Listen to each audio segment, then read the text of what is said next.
Les acteurs impliqués dans la mise en œuvre du projet Lisungi Système Filets Sociaux sont à l'école du savoir depuis ce mardi 8 juin 2021 à Brazzaville. Ces animateurs s'approprient des outils et procédures nécessaires devant faciliter l'opérationnalisation du projet Lisungi de riposte d'urgence à la Covid-19,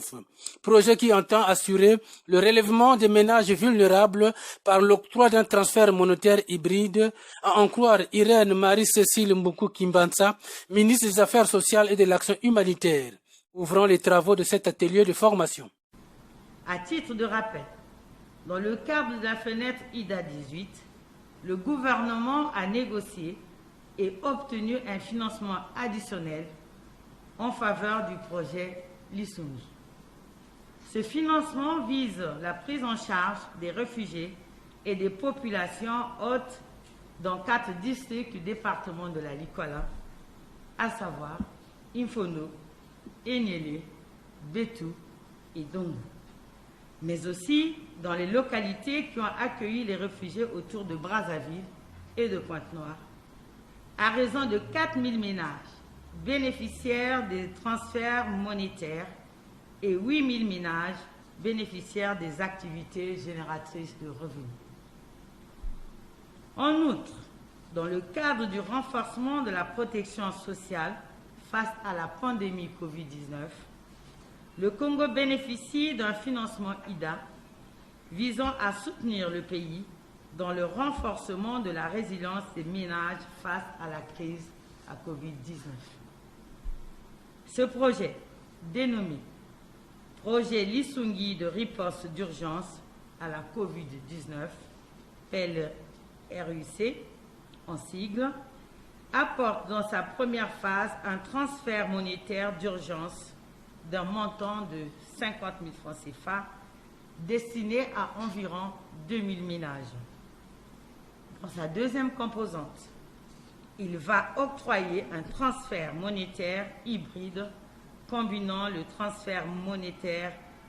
activité génératrice de revenus et le transfert monétaire conditionnel à 23 000 ménages. De Brazzaville, Pointe-Noire, Kinkala, Madingu, Sibiti, Owando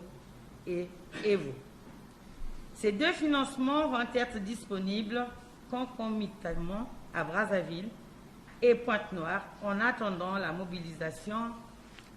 par le gouvernement des ressources additionnelles nécessaires à l'extension du projet dans d'autres zones dans le cadre du passage à l'échelle. Pour la ministre, la mise en œuvre de ce projet ne peut être rendue possible que grâce à l'implication des autorités locales. La mise en œuvre de ce projet novateur ne peut être rendue possible que grâce à l'implication sans faille des autorités locales et des autres parties prenantes. C'est pourquoi, dans l'arrangement institutionnel, un rôle important est dévolu aux autorités locales et aux communautés de base. L'atelier de ce jour a l'occasion pour le ministère des Affaires sociales et de l'Action humanitaire, en sigle MASA, à travers l'unité de gestion du projet Lisungi, de mettre à votre disposition des rudiments nécessaires à une meilleure appropriation des différentes étapes du projet et du rôle que chaque partie prenante est appelée à jouer. L'année 2021 est déterminante pour le ministère des Affaires sociales et de l'Action humanitaire qui fait face aux nombreux défis, toujours selon la ministre qui a insisté sur la détermination de ses collaborateurs. Le lancement des paiements dans le cadre de la mise en œuvre des projets Likoala et PLRUC est donc très attendu dans les ménages éligibles et le ministère des Affaires sociales et de l'Action humanitaire tient à la réussite de cette opération qui requiert de mes collaborateurs commis à cette tâche et des autres parties prenantes de la détermination et de l'abnégation dans le ciblage des ménages. Du bon ciblage dépend la réussite de notre projet et il vous revient en conséquence de conduire ce processus avec professionnalisme, l'occasion qu'offrent les enseignements de cet atelier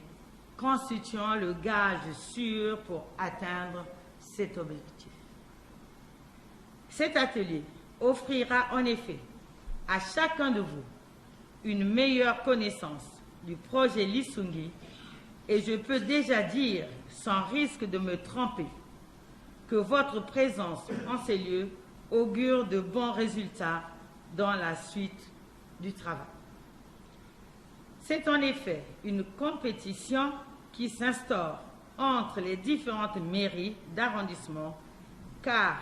du degré d'implication de chaque administrateur maire dépend la qualité des ménages ciblés. Ce projet, à en croire Irène Marie-Cécile Mbuku-Kimbanza, est fondé sur la vision de solidarité nationale et découle de la volonté du chef de l'État, Denis Sassou Nguesso.